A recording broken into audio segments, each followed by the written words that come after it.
অন্ধকারের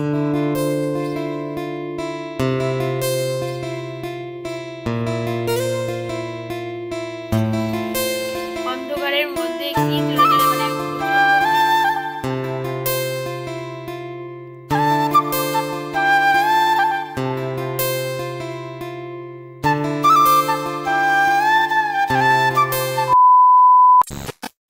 hello everyone, চলে এসেছে একটা নতুন ভিডিওর সাথে। তোমরা কেমন আছো বন্ধুরা? আশা করি তোমরা অনেক ভালো আছো, আর তোমাদের ভালোবাসায় আমি তো অনেক ভালো আছি। আজকে সকালবেলা উঠে দেখছি মেঘলা ওয়েদার, সেরকম বৃষ্টি সেরকম নেই, কিন্তু মেঘলা ওয়েদার। ভোরবেলা খুব বৃষ্টি হয়েছে, আর সকালবেলা আমার স্নান টান সারা হয়ে গেছে। এবার কাজগুলো শুরু করব, তো তার আগে ব্লগটা শুরু করে দিলাম আজকে। আর এখন সকাল 8টা বাজে, তো এখন থেকে আমি ব্লগটা স্টার্ট করছি। তোমরা ব্লগটা দেখতে থাকো। আজকে ব্লগটা আশা করি তোমাদের অনেক ভালো লাগবে। তো চলো ব্লগটা শুরু করা যাক। স্নান যেহেতু সারা হয়ে গেছে, সেই জন্য ভগবানের জলও দিয়ে দিচ্ছি, তুলসী তলায় জল দিয়ে দিচ্ছি। আর আমাদের এদিকে দুটো ব্যালকনি আছে, তো এই ব্যালকনিতে একটা তুলসী গাছ আছে আর ওদিকেও একটা আছে। তো প্রথমে এদিকে তুলসী তলাটায় জল দিয়ে নিলাম, তারপর ওদিকের ব্যালকনির যে তুলসী তলাটা রয়েছে সেখানে জল দিয়ে নিচ্ছিলাম। আর এটা না একটু অপরিষ্কার হয়ে আছে, ধূপকাঠি জেলে জেলে এরকম হয়েছে, তো পরিষ্কার করে নিতে হবে। আর বাকি গাছগুলোতেও জল দিয়ে দিচ্ছিলাম।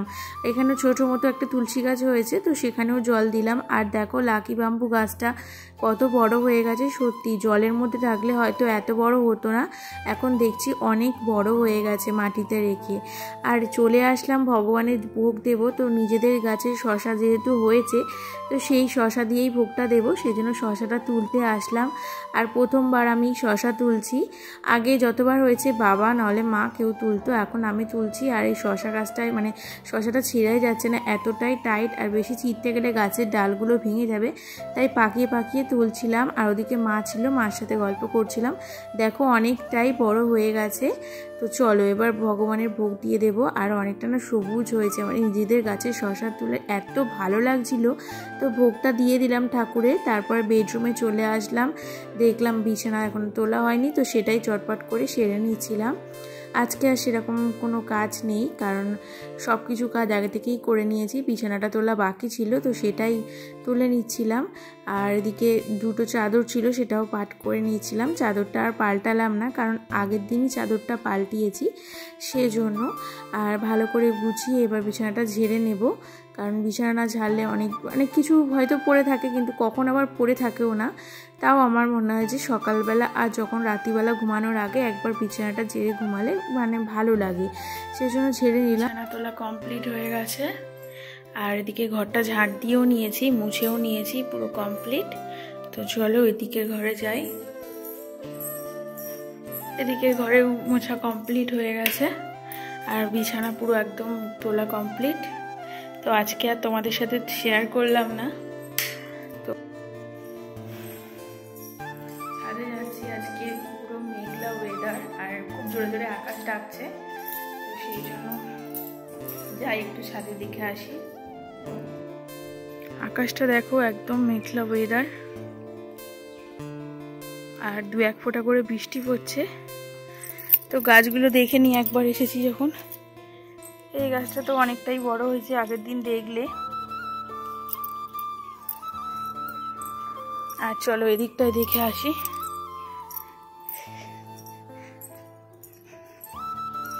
এদিকে ড্রাগন গাছটা সেদিনকে বাবা বেঁধে দিয়েছে, তো অনেকটাই লম্বা হয়েছে, যখন কিনেছিলাম তার থেকে অনেকটাই লম্বা হয়েছে।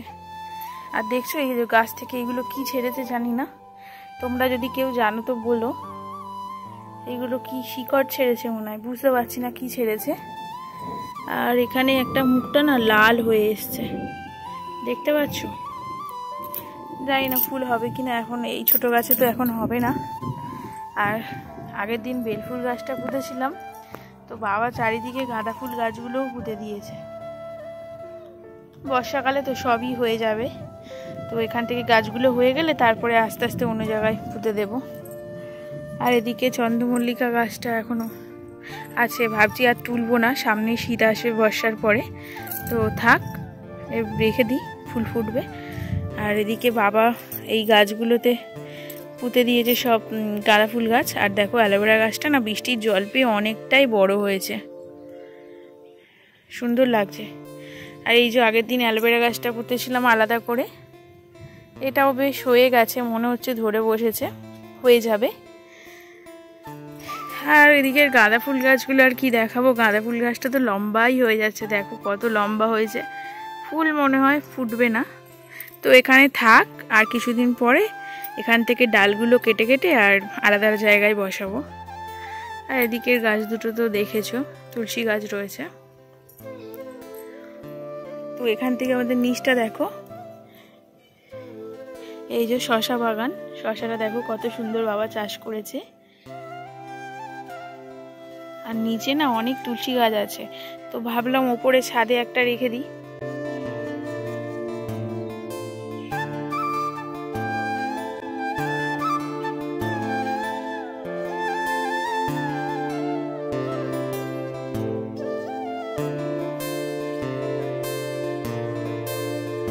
নিচে চলে আসলাম, আর অনেকগুলো না পেয়ারা এনেছে দাদু, তো সেগুলো ভাবলাম যে কেটে নিই। এখন আমার একটা পেয়ারা খাওয়ার ইচ্ছা হলো, তাই একটাই কাটছি। আর এই পেয়ারাগুলো না খুব মিষ্টি আর খুব ডাসা, আমার তো ডাসা পেয়ারা খেতে ভীষণ ভালো লাগে, তাই কেটে নিচ্ছিলাম। আর ছালগুলোও ছাড়াচ্ছিলাম না, কারণ ছাল ছাড়িয়ে খেতে ভালো লাগে না। ডাসা আর যেহেতু মিষ্টি পেয়ারা, সেই জন্য ছাল ছাড়াতে লাগছিল না, এরকমভাবেই কেটে নিচ্ছিলাম। আর এতটাই ডাসা, মানে এতটাই শক্ত ছিল না, মানে কাটা যাচ্ছিল না, অনেক চাপ দিয়ে তারপরে অবশেষে কাটা গেল। তো এটা 4 পিস করে নিলাম। প্রথমে ভাবছিলাম নুন দিয়ে খাবো, কিন্তু তারপরে দেখলাম যে এটার মধ্যে দিতে হবে না, কারণ এটা এতটাই মিষ্টি শুধু শুধুই খাওয়া যাবে। তাই আমি ভালো করে ধুয়ে নিচ্ছিলাম, প্রথমে ধুয়েছি, তো তারপরে কাটার পরে একটু ধুয়ে নিয়ে নিজেই খেয়ে নিলাম।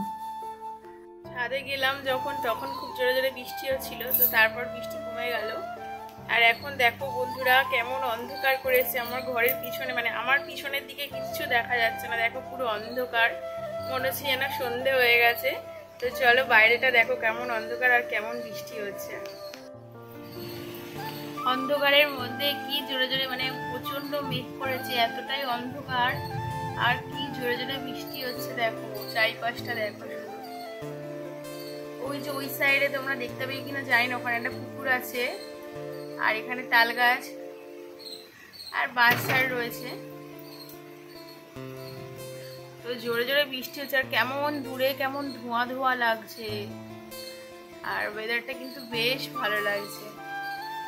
সন্ধেবেলা একটা স্টুডেন্ট এসেছিলো পড়তে, তো ওকে পড়িয়ে নিলাম। আর পড়াচ্ছিলাম যখন, তখন একটু ভিডিও করছিলাম। আর ওর মানে পরীক্ষা হয়েছে, তো পরীক্ষার কোয়েশ্চেনগুলো দেখছিলাম যে কেমন কোয়েশ্চেন এসছে। তো দেখলাম যে সবই ঠিক আছে, ও মোটামুটি সবই পেরেছে। তারপরে পড়ানোর শেষে লাস্টে রান্না বসিয়ে দিলাম। ভাতটা এদিকে ফুটছে, আর এদিকে আমি করব আজকে চিকেন কষা। তো সব কিছুই কেটে নিয়েছি, এদিকে চিকেনটাও রেডি। তো চলো এবার আমি রান্নাটা চটপট করে সেরে নিই। তো ওদিকে ভাতটা নামিয়ে দিয়েছি, ফ্যান ঝাড়ানো হয়ে গেছিলো। আর এখানে আমি মানে তেলটা বসিয়ে দিয়েছি, তেলটা দিয়ে দিয়েছি, এর মধ্যে আলুগুলো দিয়ে ভেজে নিচ্ছিলাম, তারপরে পেঁয়াজ দিয়ে দেব। চটপট করে রান্না সেরে নিচ্ছিলাম। আজকে না মাথাটা খুব যন্ত্রণা করছিল, সেই জন্য মাথায় অনেক তেল মেখেছি, তো মাথাটা চপচপ করছে তেলে। আর তারপরে সন্ধেবেলা যখন পড়ানো হয়ে গেল, রান্নাবান্নাও কমপ্লিট, এখন রাত 9টা বাজে। আর গুড্ডু এসেছে, ও আমি মা সবাই মিলে খেলছিলাম। আর অনেক দিন পরেই খেলা শুরু করলাম, বেশ ভালো লাগছিল। তো এরকম করেই আজকের দিনটা কাটালাম বন্ধুরা। তোমাদের কেমন লাগলো অবশ্যই জানিও, যদি ভালো লেগে থাকে অবশ্যই একটা করে কমেন্ট করে দিয়ে পাশে থেকো। বাই।